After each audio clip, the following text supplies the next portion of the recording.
Όποτε θέλεις να ταξιδέψεις, μπορείς να το κάνεις και μόνος σου. Πέρασα μια πολύ δύσκολη μέρα. Πριν διηγηθώ τι έγινε μέσα στη μέρα, πάμε να τη δούμε από την αρχή.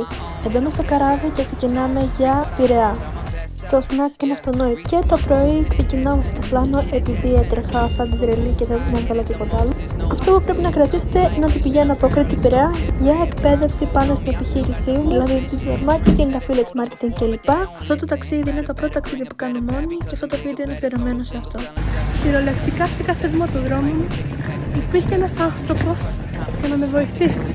Από το να βγάλω το εισιτήριο μέχρι να μπω στο σωστό μετρό.